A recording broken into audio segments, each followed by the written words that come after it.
with us why you signed up for Financial Peace University. Well,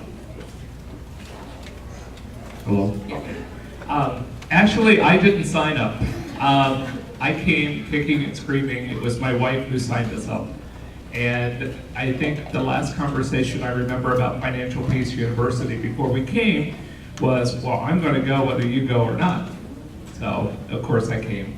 And it probably was the best decision that I ever did to come, because it kind of changed my thinking and changed some of the practices that I had about money. Because I was one of those guys that always thought as long as we had checks in the checkbook, we had money.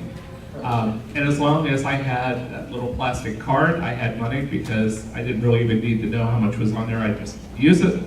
And actually, if you remember a couple of times going to a store and they're like, well, this doesn't work. It's like, whoops, must be the wrong card. So anyway, but what really brought us here, and what brought Chris into signing us up, was the fact that she wasn't happy. I'm a letters person, a words person.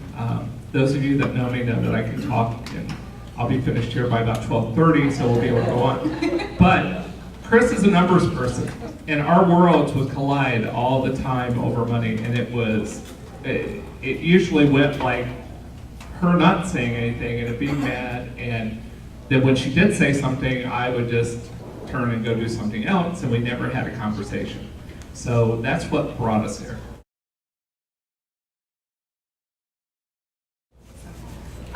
Now that you're through the class, what do you think is the biggest takeaway for you from the class itself?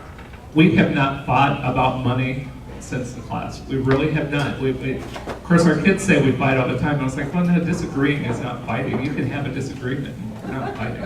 I don't know if we've really ever fought. That's probably a strong term to use. But we have a common foundation now to talk about our budget, to talk about our debt and how we're getting rid of it. In the process, you'll find out about debt snowball. And we say that word once a day. We say it twice or 3 times.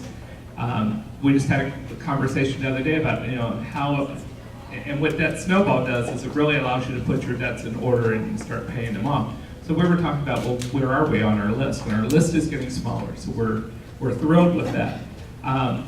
But I think the two of us learned that it was okay to want to go get something, but it's okay to wait too. Well, now that we're at this point, and you and Chris obviously believe strongly enough in this to lead a class this fall as well, but where are you guys now in terms of achieving your dreams? Well, we're still learning, and I don't think that will ever stop, but we're comfortable with the process. We always had budgets. Well, Chris had budgets before that she kept. I didn't care about a budget. I had to do a budget at work every once in a while, and it was just numbers. But anyway, but we're staying true to the process, to the things that we were taught, or trying to. It's a challenge at times. We find ourselves a lot of times just looking at each other and saying, what would Dave say? And that's how we make some decisions sometimes.